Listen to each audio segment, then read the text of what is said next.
kuatkan tekad, kuatkan hati. Negeri ini memanggilmu kawan, belajar bergerak berbagi untuk negeri.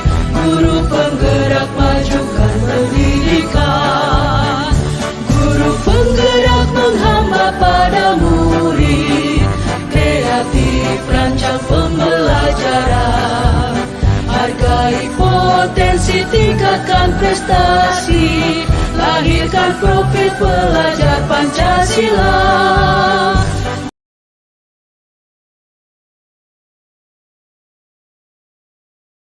Assalamualaikum warahmatullahi wabarakatuh. Selamat pagi, salam sejahtera untuk kita semua. Salam dan bahagia dari calon guru penggerak Angkatan 9 Kota Tangerang. Yang terhormat Bapak Kepala UPT Satuan Pendidikan SDN Kampung Baru 1, Bapak Haji Suhadi SPD MM. Yang kami hormati Bapak Ibu Guru, Dewan Guru SDN Kampung Baru 1. Puji syukur kehadirat Tuhan Allah Subhanahu wa Ta'ala, karena berkat rahmat dan hidayahnya kita bisa berkumpul di sekolah kita tercinta ini dalam acara Desiminasi Budaya Positif Aksi Nyata pada modul 1.4. Salawat serta salam tidak lupa kita junjungkan kepada Nabi besar kita Muhammad SAW. Adapun sesi hari ini ada kita dengarkan bersama-sama sambutan dari Bapak Kepala UPT Satuan Pendidikan dan dilanjutkan dengan diseminasi yang akan disampaikan di sesi pertama oleh Ibu Mimi Rusmila SPD dan berikutnya di sesi kedua oleh saya Novatia Octaviana. Untuk sesi pertama kita dengarkan dulu acara pertama di pagi hari ini, sambutan dari Kepala UPT Satuan Pendidikan kita Bapak Haji Suhadi SPD MM. Kepada beliau dipersilakan.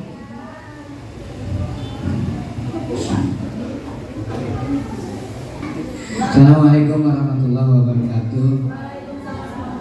Alhamdulillah wa syukurillah ala ni'matillah wa barakatuh. Kami hormati calon guru penggerak yang berada di Kampung Baru 1, Bapak Ibu Dewan Guru, mendengarkan dari hasil nanti desiminasi dari guru penggerak. Nah, semoga Bapak Ibu semuanya selalu diberikan kesehatan dari Allah Subhanahu wa Ta'ala, panjang umur, murah rezeki, serta selalu ya kekuatan iman dan Islam kita. Salawat serta salam mari kita panjatkan, kita sampaikan kepada junjungan Nabi besar kita Muhammad SAW. Semoga kita semuanya mendapatkan syafaatnya dari junjungan Nabi besar kita Muhammad SAW. Mohon maaf bila itu budaya. Assalamualaikum warahmatullahi wabarakatuh.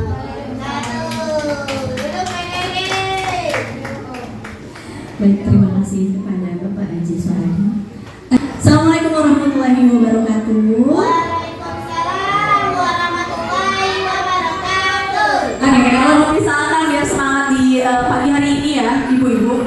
Kalau misalkan saya bilang selamat pagi, boleh pagi tetap semangat. Saya mau dengar suaranya dulu, ibu dan bapak di sini. Ya. Oke, selamat pagi. Pagi, semangat. Masih belum konsen. Boleh sekali lagi, pagi tetap semangat. Pagi tetap semangat. Oke, ulang ya. Selamat pagi. Pagi, tetap semangat. Terima kasih saya ucapkan kepada Bapak dan Ibu yang sudah meluangkan waktu di hari ini untuk mendengarkan sosialisasi dari kami. Tadi sudah disampaikan oleh Bu Mimi dan selanjutnya di sesi kedua ada saya Novatia Octaviana. Saya merupakan guru penggerak, calon guru penggerak dari SDN Kampung Baru 1, Kota Tangerang, Provinsi Banten. Adapun materi yang disampaikan kurang lebihnya sama yang tadi Bu Mimi sudah sampaikan. Antara lain adalah konsep inti budaya positif. Inti dari budaya positif ini ada 8. Pertama, perubahan paradigma positif.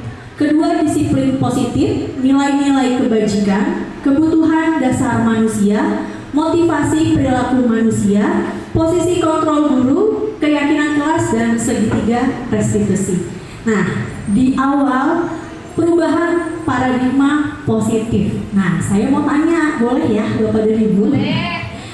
Menurut Bapak Ibu, sebenarnya kita kalau menjadi seorang pendidik itu harus bagaimana ke murid? Gimana anak murid juga harus nyaman kepada gurunya di kelas, jadi supaya anak itu tidak bosan gitu. Guru juga harus menjadi pendidik yang berkarakter, bisa meningkatkan kualitas minat anak dalam belajar. Oke, tepuk tangan untuk kita semua, luar biasa. Kalau menurut Bu Umu bagaimana tadi? Kita harus sebagai pendidik Yang selalu dirindukan oleh murid. benar. Kita harus menjadi guru atau pendidik yang dirindukan oleh murid. Berarti kurang lebihnya Bapak dan Ibu di sini sudah memahami perubahan paradigma positif. Di mana di awal itu ada ilusi guru mengontrol murid, bahwa guru tidak bisa yang namanya mengontrol murid, karena murid itu harus bisa mengontrol dirinya sendiri. Nah, yang kedua, ilusi bahwa semua penguatan positif itu efektif dan bermanfaat. Ternyata dari segi kita memberikan hadiah kepada anak, kalau kita lakukan secara terus-menerus itu tidak baik ternyata, karena tidak akan memunculkan motivasi yang ada pada dirinya. Yang ada adalah motivasi dari gurunya. Kalau gurunya terus tuturi hadiahnya nih, ayo dorong, tapi ternyata dia tidak menimbulkan motivasi dalam dirinya sendiri. Nah, selanjutnya, ilusi bahwa kritik dan membuat orang merasa bersalah dapat menguatkan karakter. Mungkin kita selalu ada beberapa yang berpikir, kalau kita kasih, kamu, ayo dong kamu pasti bisa, masa kamu nggak bisa sih, males banget kayak gitu. Nah, itu mungkin secara nggak langsung kita sudah mengkritik. Tapi ternyata dengan kita mengkritik seperti itu tidak baik. Karena apa? Karena akan merasa anak kok seperti itu gurunya. Nah, harusnya yang tadi benar kata Bu Umu, kita harus dirindukan. Kata Bu Ipe, kita anak itu harus nyaman. Kata Bu Pia, kalau guru harus punya karakter. Benar sekali. Jadi kurang lebihnya Bapak Ibu yang ada di ruangan ini sudah memahami kalau kita harus memiliki teori, harus kita merubah miskonsepsi tentang teori kontrol ini, bahwa murid sudah memiliki atau lahir dengan gambaran atau kertas buramnya, karena setiap anak tidak bisa kita samakan begitu. Dan selanjutnya sini ada ilusi bahwa orang dewasa memiliki hak untuk memaksa, bahwa anak itu sekarang sudah lebih terbuka. Ibu, saya nggak mau ngerjain, kenapa? Karena saya nggak suka pelajaran ini, saya sukanya ini. Berarti kita harus bisa memilah apa yang disukai dan tidak disukai oleh murid kita. Dan selanjutnya di sini ada perubahan paradigma positif, mengubah paradigma stimulus respon ke pendekatan teori kontrol. Seperti di sini. Awalnya kita mikir kalau ngajar semua harus sama, tapi ternyata setelah kita mempelajari teori kontrol di sini, bahwa realitanya murid itu tidak semua sama. Karena ada yang sukanya matematika, ada yang suka gambar, ada yang suka baca literasi, dan itu semua memang kita terlahir sebagai manusia yang sudah ada dua kodrat alam dan kodrat zaman.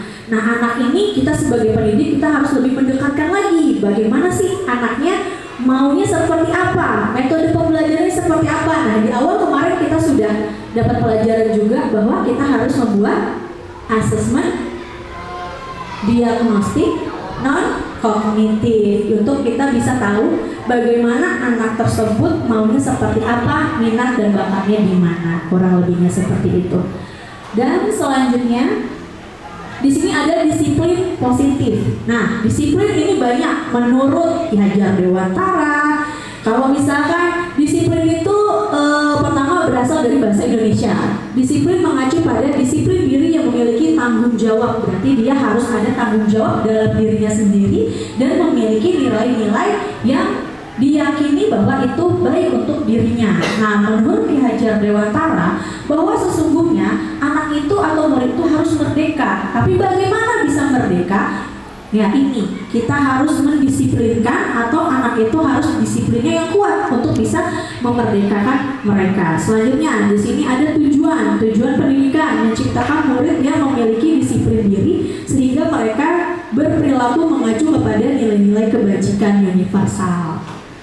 Nah, di sini selanjutnya ada nilai yang disepakati. Nilai-nilai kebajikan yang kita sepakati itu ada 3 ini Bapak dan Ibu, dari profil pelajar Pancasila, dari IBO Primary Years Program ada 9 pilar karakter. Jadi kalau misalnya kita mau mengembangkan nilai-nilai apa saja kebajikan yang ada pada diri murid, kurang lebihnya ada di sini. Ada di 3 teori ini. Ada beriman, bertakwa, toleransi. Coba saya mau tanya, kalau misalkan profil pelajar Pancasila yang sudah kita lakukan, kira-kira ada berapa dimensi Bapak dan Ibu? Ada berapa? Ada berapa Bu Ubay? Dimensi profil pelajar Pancasila. Ya. Nyanyi juga boleh Bu Ubay. Ada berapa? Nyanyi aja. Boleh. Saya mau menjadi pelajar Pancasila, beriman dan bertakwa pada Tuhan Yang Esa, berkebinekaan global, gotong royong mandiri, kreatif dan bernalar kritis. Jadi berapa Bu? Enam. Oke, tepuk tangan dong. Benar, ada 6 profil belajar Pancasila atau dimensinya ada 6 yang sudah kita sama-sama lakukan di P5 di sekolah kita. Dan ternyata di sini juga ada nilai kebajikan yang kita bisa ambil dari IBO. Ada toleransi, rasa hormat dan lain sebagainya, dan ada 9 pilar. Di sini juga ada ya, Bapak Ibu cinta Tuhan dan lain sebagainya. Nah, selanjutnya di sini ada kita belajar kebutuhan dasar manusia. Ternyata kita sebagai guru tidak hanya kita harus bisa paham materi apa yang kita kasih ke murid. Ternyata kita harus memahami mereka butuh apa. Ternyata, nah ini ada 5 kebutuhan yang mereka rata-rata mau pengennya ada 5. Di antaranya ada penguasaan, kesenangan, bertahan hidup, kasih sayang dan rasa diterima dan kebebasan. Misalkan saya punya cerita, anak saya sering terlambat datang ke sekolahnya dikarenakan anak tersebut itu jarang bangun tidurnya sama orang tuanya, bahkan ke sekolah dengan pakaian yang berantakan. Nah, tiba-tiba dia datanglah ke sekolah. Kira-kira dari ke-5 kebutuhan dasar manusia ini yang dibutuhkan anak saya itu apa? Karena dia tidak dibangunkan mamahnya, tidak diperhatikan sama orang tuanya, bajunya berantakan. Apa Bu Iba? Kasih sayang. Benar. Tepuk tangan dong buat kita semua. Nah, jadi Bapak dan Ibu di sini sudah memahami kebutuhan dasar manusia itu, salah satunya adalah yang tadi anak saya terlambat karena tidak dibangunin oleh orang tuanya dikarenakan dia kurang kasih sayang, kurang karena nggak diperhatikan. Dan ini adalah kasih sayang dan rasa diterima. Nah, berarti kita sebagai pendidik bisa sedikit-sedikit memahami apa yang diperlukan murid kita, bisa lebih memahami lagi, dan kita bisa menggali bagaimana kita bersifat kepada murid-murid kita. Selanjutnya, di sini ada motivasi perilaku manusia. Ada ketiga. 1, untuk menghindari ketidaknyamanan atau hukuman, untuk mendapatkan imbalan penghargaan dari orang lain, dan ketiga, untuk menjadi orang yang mereka inginkan dan menghargai diri sendiri dengan nilai-nilai mereka percayai. Nah, untuk yang pertama, kira-kira Bapak dan Ibu beranggapan ini adalah motivasinya apa? Motivasi dalam diri atau intrinsik, atau motivasi yang ada dari luar atau motivasi eksternal? Itu motivasi apa yang pertama menurut Bapak dan Ibu? Bu Dini, motivasi apa yang pertama untuk menghindari ketidaknyamanan atau hukuman? Aku ya udahlah, kalau misalkan aku mau nih Bu jadi petugas upacara, habis kalau nggak jadi petugas upacara nanti aku dihukum. Nah, kira-kira itu motivasinya yang ada karena apa? Motivasi dalam diri atau dari luar? Dari mana Bu ini? Ya benar, dari luar. Karena motivasi itu dia takut karena dia takut dihukum. Ya udah deh Bu, nggak apa-apa deh saya jadi petugas upacara, yang penting saya nggak dihukum. Nah, yang kedua, untuk mendapatkan imbalan atau penghargaan lain dari orang lain. Contoh, misalkan saya ditugaskan untuk ikut seminar di sekolah lain, tapi saya mikir kalau dapat seminar kan dapat uang ya. Yaudah deh Pak, nggak apa-apa deh Pak, daripada nggak ikut ntar nggak dapat uang. Nah, kira-kira kalau misalkan seperti itu motivasi yang ada dalam diri sendiri atau dari luar? Dari mana Bapak dan Ibu? Dari mana? eksternal. Itu dari luar, karena kita tidak menimbulkan motivasi dalam diri kita kalau kita mau bekerja karena memang adalah sebuah tanggung jawab kita.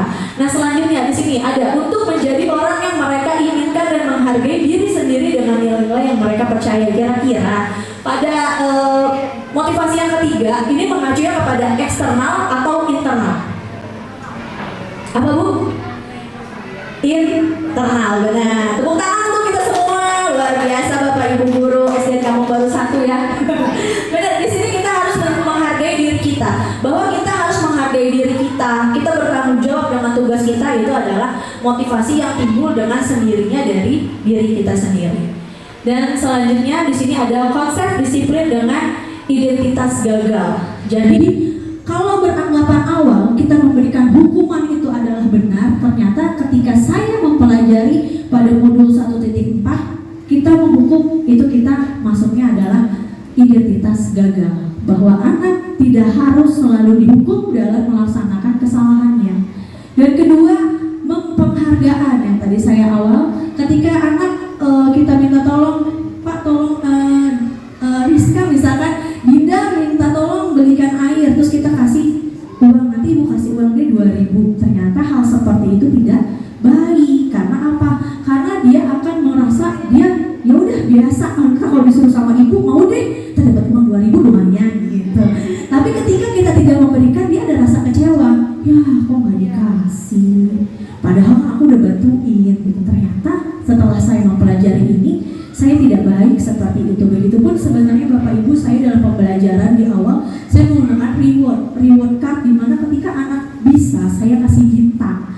Tapi ternyata setelah saya mempelajari ini, itu juga tidak baik. Bahwa kalau kita memberikan setiap hari, dia akan terbiasa mendapatkan sesuatu tanpa menimbulkan rasa motivasi yang ada dalam dirinya. Tapi boleh dikasih, tapi tidak sering, mungkin seperti itu. Dan selanjutnya ini adalah konsep disiplin identitas yang sukses, yaitu ada konsekuensi dan ada restitusi. Konsekuensi ini adalah berbeda Bapak Ibu. Coba saya mau tanya, Bapak Ibu kira-kira paham nggak? Apa bedanya hukuman dengan konsekuensi? Ada yang paham nggak? Menurut Bapak Ibu berbeda nggak hukuman dan konsekuensi?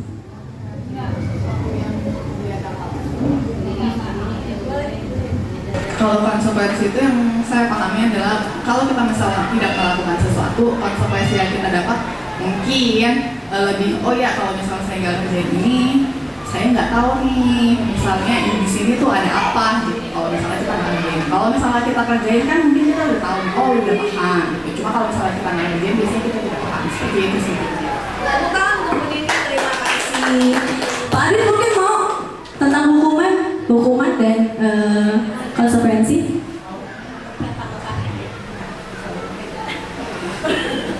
Pertama hukuman apa? Hukuman sama ini Pak, hukuman sama konsekuensi beda atau tidak? Hukuman dan konsekuensi berbeda. Jadi kalau konsekuensi itu seperti sebab akibat. Jadi apabila melakukan perbuatan yang dianggap salah atau dia melakukan dari diri dia sendiri, itu ada konsekuensinya. Sedangkan untuk hukuman itu apabila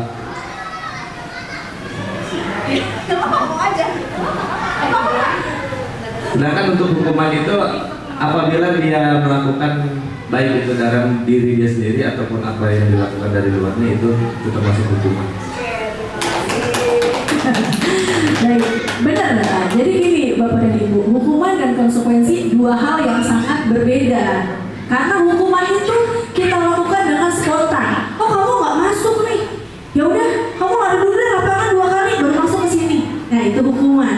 Tapi kalau dalam konsekuensi, kalau misalkan kita sudah menyepakati suatu hal, anak-anak ibu misalkan hari ini tidak kalau misalkan kelas kita ada 1-2 orang yang tidak sekolah atau terlambat, nanti konsekuensinya adalah kamu harus menulis saya berjanji tidak akan terlambat atau mengulangi hal tersebut sebanyak berapa kali.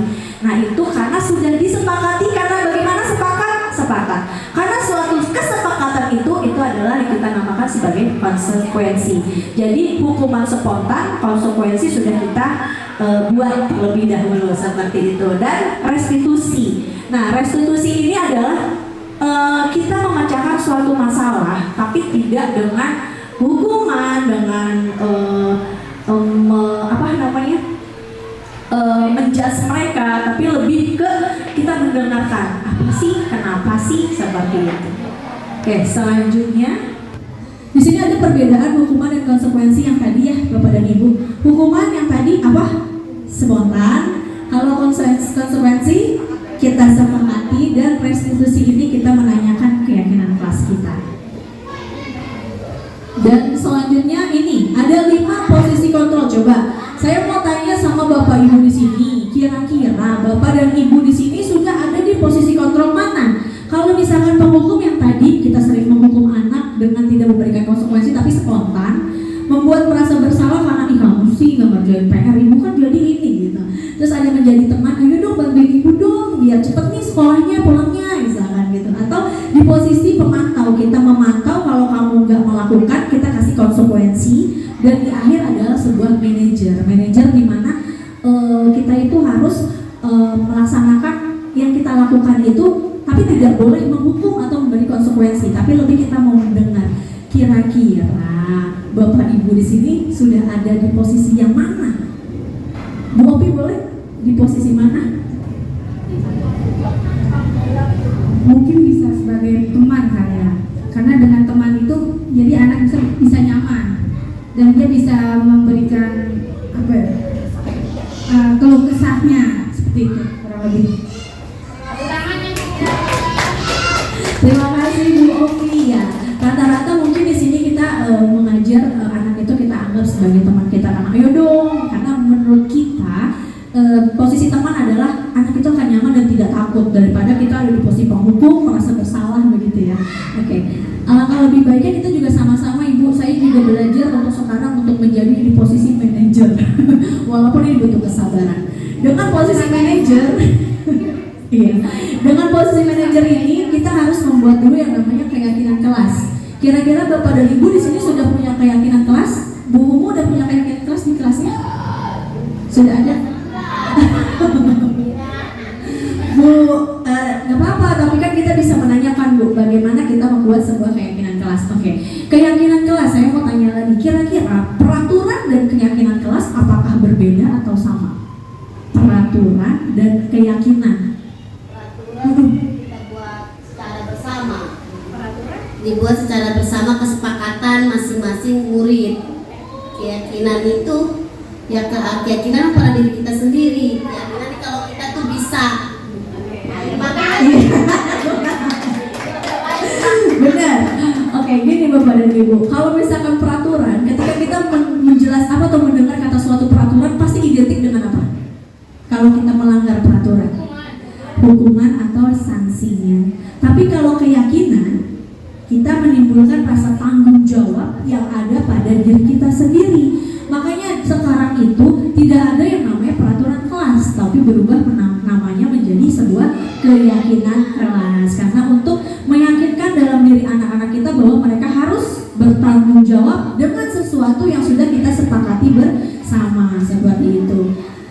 Dan selanjutnya di sini ada pembentukan keyakinan kelas. Nah, mungkin Bapak dan Ibu awalnya juga sama. Saya mungkin mikir keyakinan kelas udahlah kita bikin sendiri. Tapi setelah saya mempelajari modul ini, saya mau berbagi dengan Bapak dan Ibu. Ternyata ada step by stepnya dalam kita membuat sebuah keyakinan kelas. Yang pertama kita berdiskusi dulu. Silahkan dibuat kelompoknya. Nanti mereka bikin kira-kira apa sih yang tidak baik kita lakukan di dalam kelas. Yang tidak baik, oh Bu, nggak boleh nyontek Bu, ya. Tidak boleh datang terlambat Bu. Nah, terserah mereka mau bikin apa. Setelah seperti itu, kita ubah peraturan itu menjadi kalimat yang positif. Kata tidak kita tidak boleh kita pakai lagi, dilarang tidak boleh kita gunakan lagi. Contoh, tidak boleh terlambat Bu. Berarti kalimat positifnya adalah datang tepat waktu, seperti itu. Terus menyarikan peraturan-peraturan menjadi nilai kebajikan. Kira-kira dengan kita tepat waktu, nilai kebajikan apa yang akan timbul dalam diri anak-anak kita? Ya, disiplin, tanggung jawab, dan lain sebagainya. Selanjutnya kita berdiskusi berdiskusi mengenai gambaran perilaku yang mencerminkan keyakinan kelas kita. Kira-kira apa sih perilakunya? Nah, baru kita diskusikan peran tersebut ke warga kelas kita semua, termasuk orang tua harus tahu tentang keyakinan apa, kelas apa yang sudah kita sepakati, dan baru meninjau ulang. Karena yang namanya sebuah keyakinan tidak harus dan tidak bisa saat itu kita buat, saat itu kita bilang oh sudah berhasil. Tapi kita lihat bisa dari waktu ke waktu. Kira-kira anak-anak sudah menjalani belum sih keyakinan kelas kita? Nah, di sini sebenarnya saya sudah membuat video tentang keyakinan kelas. Di sini ada keyakinan kelas saya ya Bapak dan Ibu, nanti saya kasih videonya ketika saya membuat keyakinan kelasnya. Di sini keyakinan kelas yang sudah disepakati di kelas 6A itu pertama, datang tepat waktu, menghormati dan menghargai teman, saling menyayangi sesama teman, percaya diri, melaksanakan piket kelas sesuai jadwalnya, menjaga kebersihan kelas. Oke, ini langsung dulu aja ya, saya ke restitusi, nanti di akhir saya akan kasih tahu bagaimana ketika saya membuat video keyakinan kelas. Nah, restitusi di sini itu adalah bagaimana kita memecahkan sebuah masalah yang ada pada diri murid, tapi tidak menyudutkan mereka, tapi lebih bagaimana kita mendengarkan apa sih, kenapa sih bisa seperti itu. Dan ini adalah ciri-ciri restitusi. Pertama, kita tidak bisa restitusi itu bukan untuk menebus kesalahan. Restitusi memperbaiki hubungan. Restitusi adalah tawaran, bukan paksaan. Restitusi menuntut untuk melihat ke dalam diri. Restitusi diri adalah cara yang paling baik.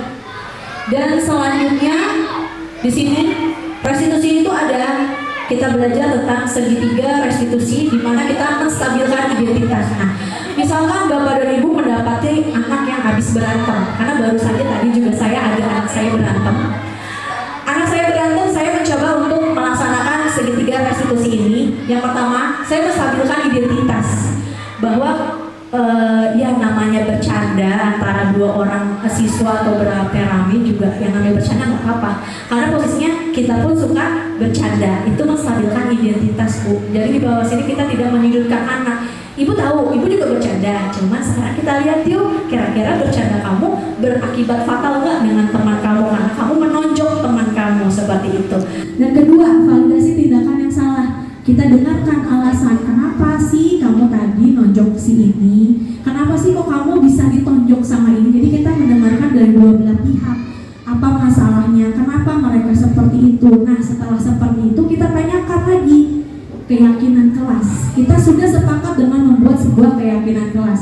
Nah, dari keyakinan itu yang mana yang sudah kita langgar? Oh, kita nggak menghormati Bu, kita nggak menghargai teman, kita tidak menyayangi teman.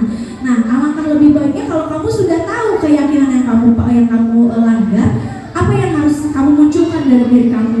Saya mencoba Bu untuk nanti tidak akan seperti itu lagi. Nah, dengan hal-hal seperti itu Bapak dan Ibu, kita bisa tahu bahwa anak itu secara tidak langsung dia sudah menyadarkan bahwa dirinya itu salah dan bahwa dirinya itu harus bisa merubah ke arah yang lebih baik. Mungkin itu saja di waktu ini. Sebelum saya menutup, boleh saya tanya dulu, ada yang mau bertanya, baru saya kasih video sebentar.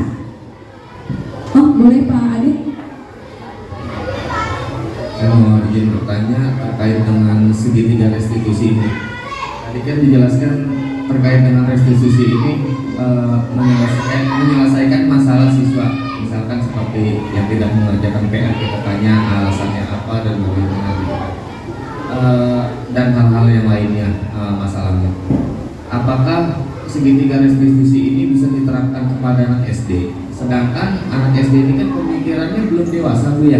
Kadang kan ketika kita menjelaskan kepada anak, lain kali misalkan tidak mengerjakan PR, lain kali kalau ada PR dikerjakan ya, jangan alasan A, B atau C, diusahakan mendahulukan PR-nya gitu kan daripada mainnya. Nah, sedangkan anak SD ini kan pemikirannya belum dewasa, apa kemungkinan kan bisa terulang kembali, apakah ada solusinya gitu? Terima kasih. Baik, terima kasih kepada Pak Adit. Saya mencoba untuk menjawab ya Pak. Berjalan gak sih ketika kita menerapkan segitiga restitusi ini di anak SD? Saya menerapkan ini baru di bulan ini Pak ke anak saya.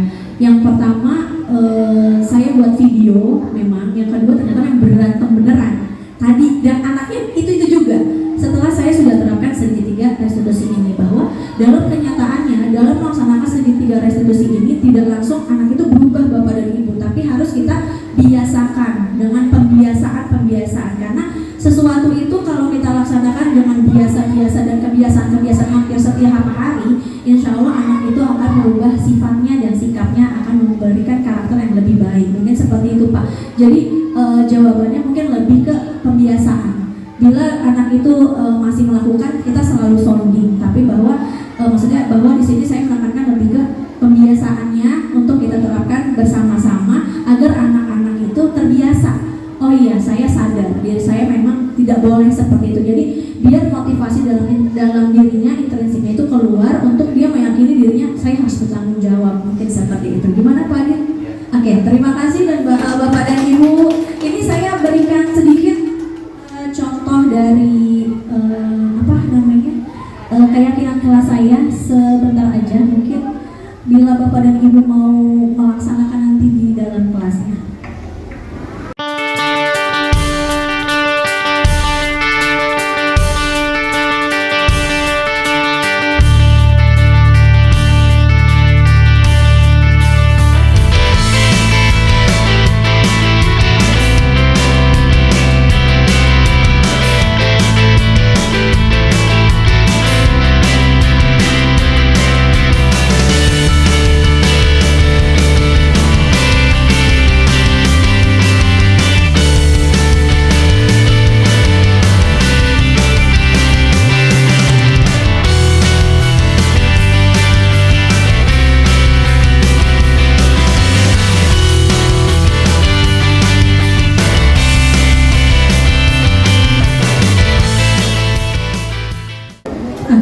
Mungkin seperti itu Bapak dan Ibu tentang pembelajaran tentang sosialisasi saya dan Ibu Mimi pada modul 1.4.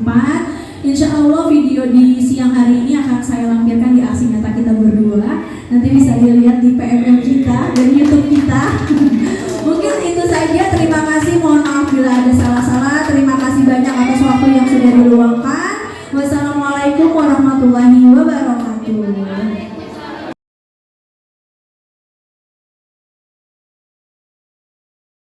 Sebelum kita mulai hari ini, Ibu mau kalian fokus dulu, karena kita mau hari ini mau bikin yang namanya keyakinan kelas. Nah, sekarang coba semuanya berdiri dulu. Ini jangan di luar rame, jadi Ibu pakai ini ya.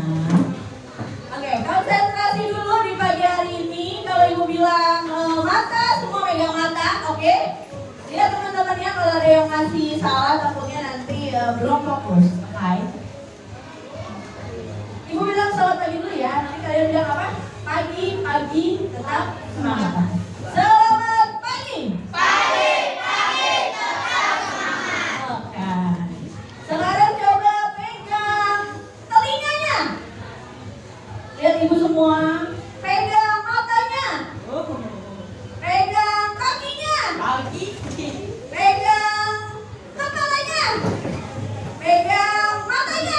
Oke, tepuk tangan dulu kita semua. Selamat pagi. Nah, hari ini kita mau buat yang namanya keyakinan kelas kita. Kira-kira anak-anak Ibu sudah tahu belum ya tentang keyakinan kelas? Sudah belum? Sudah belum? Sudah belum? Belum tahu? Oke.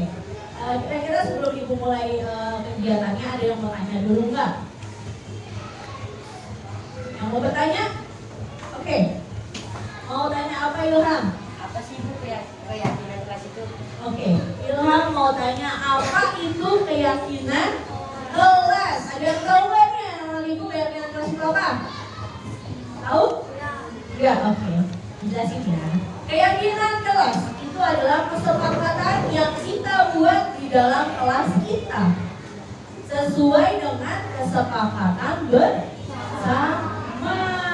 Jadi apa saja yang akan kita yakini dalam kelas kita sendiri yang membuat. Kita sendiri itu maksudnya bersama-sama. satu kelas kita buat bersama-sama. Nanti Ibu bantu bagaimana cara membuatnya sekarang. Ini kelasnya Ibu bagi dulu jadi kelompok, masing-masing kelompok terdiri dari 6 orang. Berarti ada berapa kelompoknya? 5. Oke. Ibu bagikan kertas dulu ya.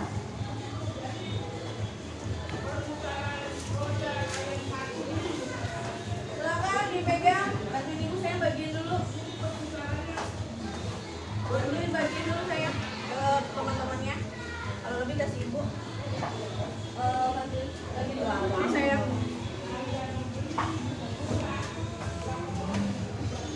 Bagiin saya. Satu-satu ya. Bagiin teman-teman ya. Satu-satu semuanya. Ada lebih? Mana lebihnya? Oh, kurang. Kurang berapa? 1. Oke, temannya sudah pegang semua. Oke, terima kasih. Lebih nggak? Pas. Pas. Kurang berapa? Yang di sana pas? Pas. Oke.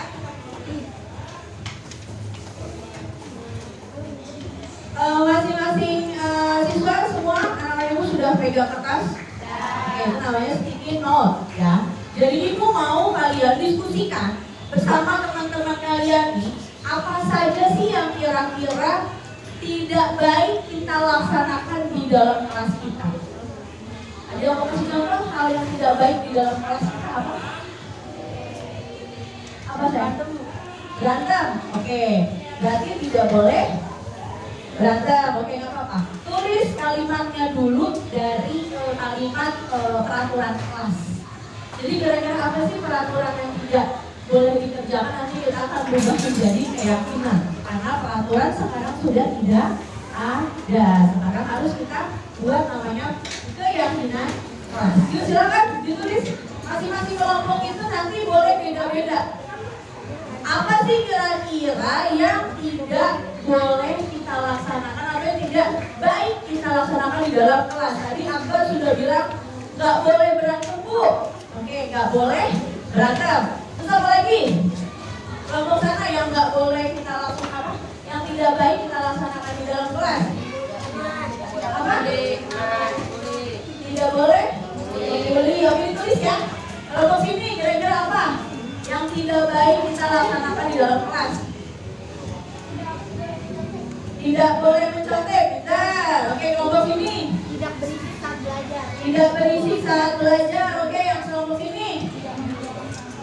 Oke, tidak membuang sampah sembarangan atau membuang sampah di dalam. Silakan Ibu kasih waktu untuk kalian semua menuliskan kata-katanya menurut kalian aja, nggak apa-apa, nanti kita sama-sama merubah dari kata-kata itu menjadi hal yang positif.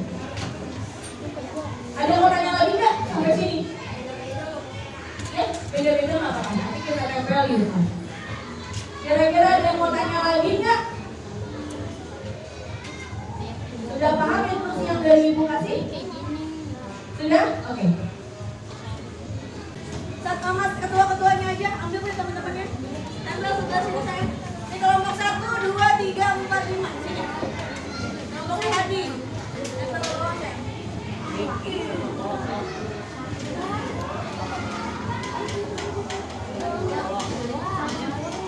Tulisnya jangan kebalik, kita sudah bacanya. Ayo tulisnya sebelah sini.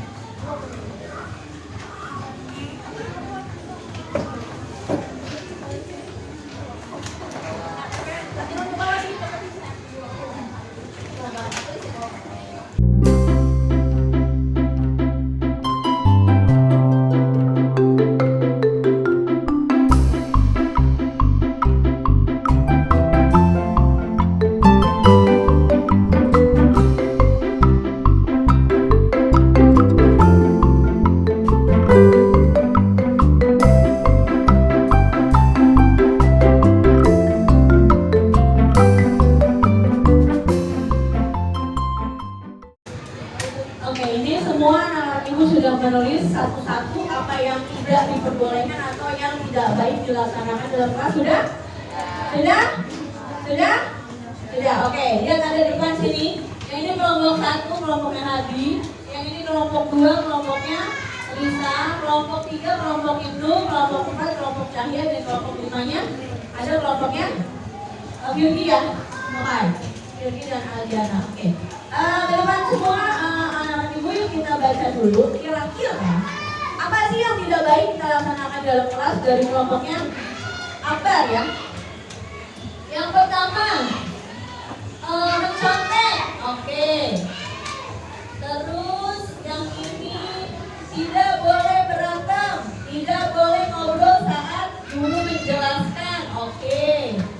Terus tidak mencontek saat belajar, tidak berbicara saat guru menjelaskan, tidak boleh berantem, tidak boleh berisik saat belajar, tidak baik, tidak berantem, tidak membuli, tidak boleh mencontek. Oke. Sekretaris di sini mana? Ibu boleh minta tolong bantuannya. Dari sini saya. Kita ambil sepakati ya 7 keyakinan kelas yang ada di kelas kita. Baru minta tolong ibu saya. Yang pertama dari kelompok 1 ini hampir semua sama. Tidak boleh berantem. Ini kelompok 1. Oke, tidak boleh berantem. Tidak boleh berantem ya. Terus yang kedua, tidak boleh membuli, tidak boleh mencontek. Rata-rata seperti itu ya. Oke, keyakinan keduanya ditulis saya. Tulis di sini tidak boleh mencontek. Yang ketiganya, tidak boleh membuli. Oke, yang kelompoknya dari kelompok bisa ya. Tidak boleh membuli, tidak mencoret-coret fasilitas sekolah, tidak mencoret fasilitas sekolah, tidak boleh mencoret-coret fasilitas sekolah, tidak boleh ribut, tidak boleh membunuh teman, tidak boleh membuli. Oke, berarti hampir sama ya. Tidak boleh berantem sama ya, sama di kelompok 1. Tidak boleh mencontek sama ya, sama kelompok 1. Tidak membuli sama tidak boleh mencoret-coret fasilitas sekolah. Kita ganti aja karena ini adalah keyakinan kelas kita. Berarti tidak boleh mencoret-coret fasilitas kelas aja.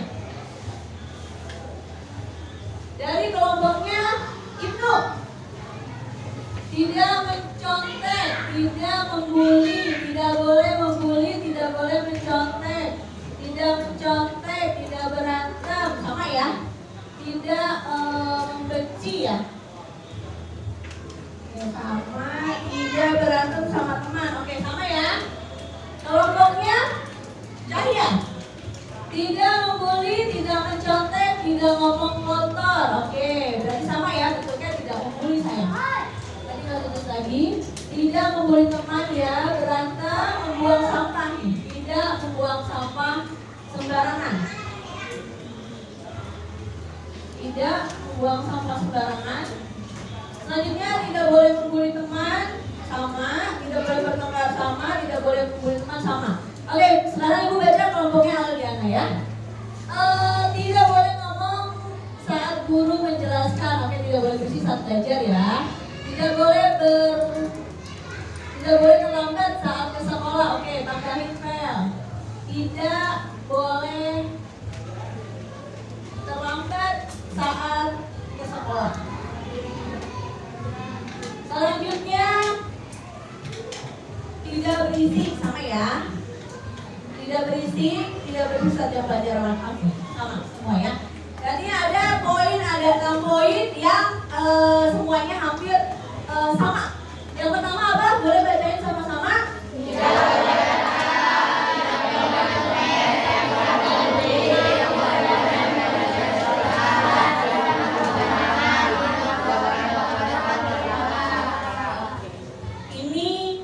Ke dalam kata-katanya bukan sebuah keyakinan, tapi ini lebih ke peraturan. Oke, ada yang mau tanya dulu nggak sampai sini?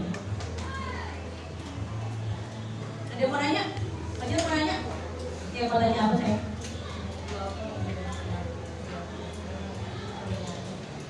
Keyakinan kelas sama peraturan kelas. Oke.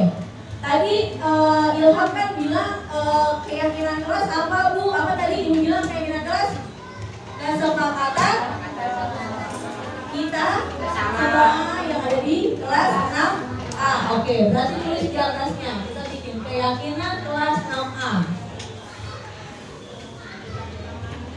Keyakinan kelas 6A. Oke.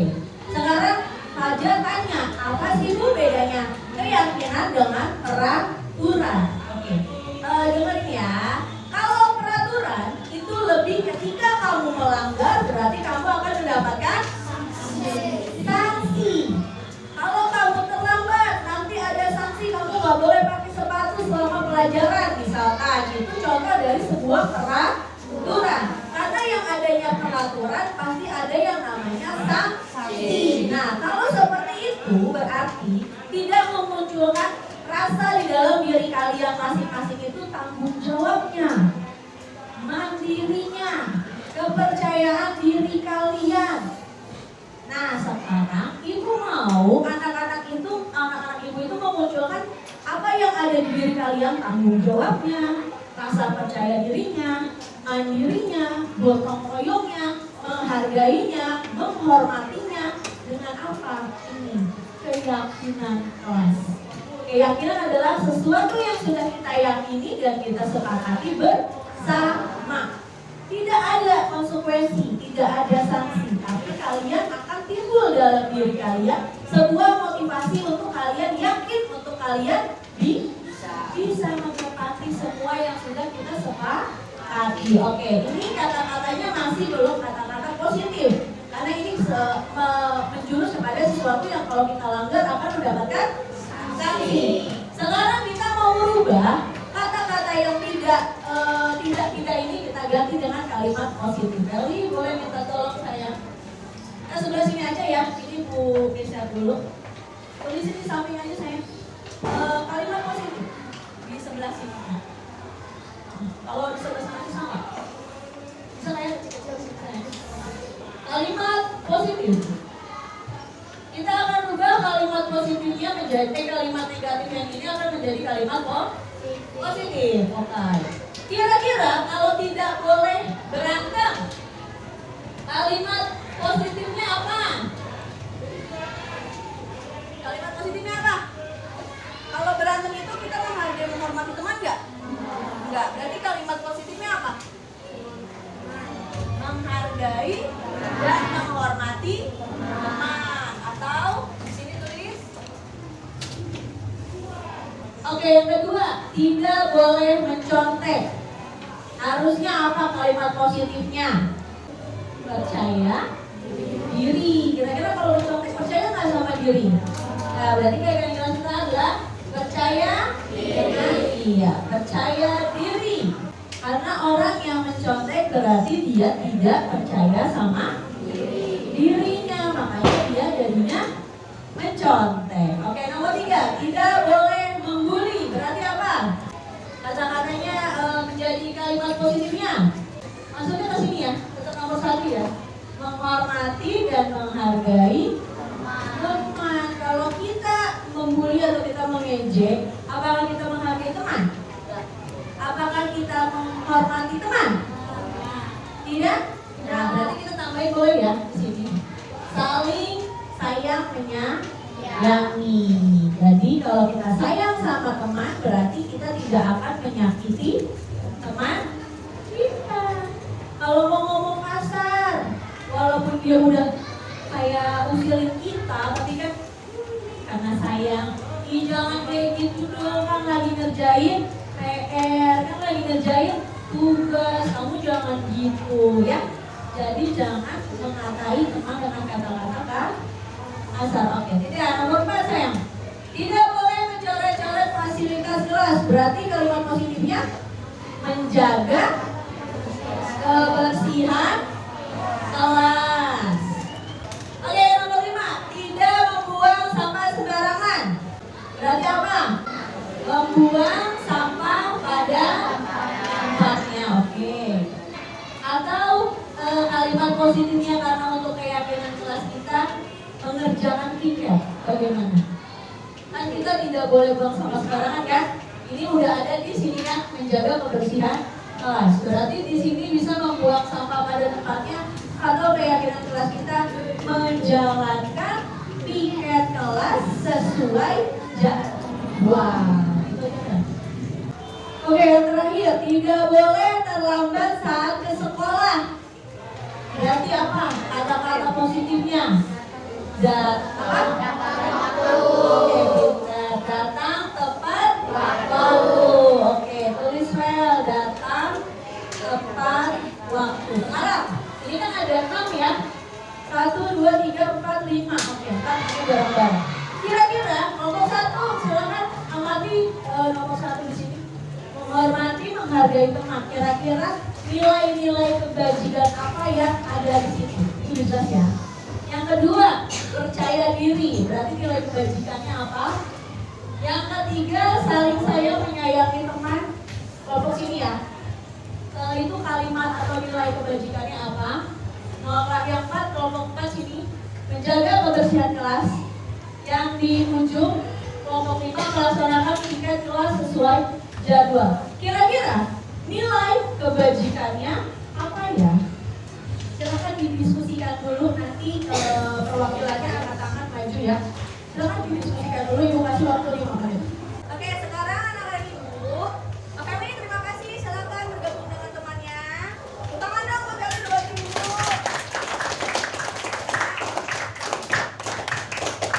Oke, ibu mau kalian nulis lagi di sini kira-kira nilai kebajikannya apa dari masing-masing keyakinan kalimat positif yang sudah ibu yang udah sama-sama kita buat. Tulis. Diskusi dulu ya. Nanti kalau udah jangan kebalik. Yang apa itu? Yang recap di belakang ya, biar bisa ditempel. Penadi nilai kebajikan itu nilai-nilai yang kita dapat ketika kita sudah membuat kalimat ini. Oke, dengerin nih semua yuk. Masih bingung deh, bu nilai-nilainya apa ya? Nah, lihat di depan semua. Nilai-nilai kebajikan itu adalah kira-kira dari kalimat positif ini akan menimbulkan rasa apa yang ada dalam diri kalian. Sebagai contoh di kelompok 1, menghormati dan menghargai teman. Berarti kalau kita menghormati dan menghargai teman itu udah 2 nilai kebajikan. Saling menghormati, saling menghargai, saling menyayangi. Bisa tulis ya. Yang kelompok 2, percaya diri. Berarti kalau kita sudah percaya diri, kita akan bertanggung jawab gak sama diri kita? Ya, tulis bertanggung jawab. Ya, dan lain sebagainya tulis ya. Kelompok 3, saling sayang menyayangi teman. Jadi kalau kita saling sayang menyayangi teman, berarti nilai kalimat positifnya apa? Kita akan bagaimana sama teman. Oleh nanti ada teman yang agamanya berbeda, berarti kita harus bagaimana? Toleransi ya. Please, cari lagi kalimat yang lainnya. Terus melaksanakan kelompok ya. Menjaga kebersihan kelas. Nah, kalau menjaga kebersihan kelas kira-kira apa? Kita sebagai siswa atau sebagai murid tidak membuang sampah di itu, berarti itu bagaimana kita? Jawab sama diri kita bahwa kelas itu tanggung jawab kalian untuk menjaga kebersihan. Nah, nanti banyak tuh. Kalau kalian menjaga membuang sampah pada tempatnya, berarti nilai apa lagi selain tanggung jawab? Kebersihan. Kelasnya akan bersih nggak kalau kalian jaga? Ya. Terus yang kelompok 5, melaksanakan piket kelas. Kira-kira kalau kalian melaksanakan piket kelas sendiri, berdua atau bagaimana? Sudah dibikin kelompoknya? Sudah. Berarti kerjanya sendiri-sendiri atau sama-sama? Nah, berarti itu melatih apa? Apa? Ya, mempercepat tugas kelas. Berarti itu kenapa? Kok bisa mempercepat tugas kelas? Kenapa bisa mempercepat tugas kelas? Karena kerjanya sama-sama. Kalau kerja sama-sama itu bentuk dari apa? Gotong royong kita. Ya, silakan ditulis saya. Nilai-nilai apa lagi digali lagi?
Jawab. Itu adalah nilai-nilai yang ada pada keyakinan kelas kita. Nah, sekarang yang paling pertama dari keempat ke enam ini yang paling penting yang mana? Kita jadikan keyakinan yang pertama. Dari keenam yang mana? Dari yang ini yang mana? Keenam. Data? Oke. Terus menghormati dan menghargai teman. Terus apalagi yang ketiganya? Saling sayang. Terus apa lagi sayang? Percaya diri. Melaksanakan piket kelas sama menjaga kebersihan ya. Yang keenamnya menjaga kebersihan kelas. Oke. Yang lain setuju dengan keyakinan kelas yang kita buat bersama-sama? Setuju? Oke, dengan ini keyakinan kelas 6A Ibu resmikan ya. Oke,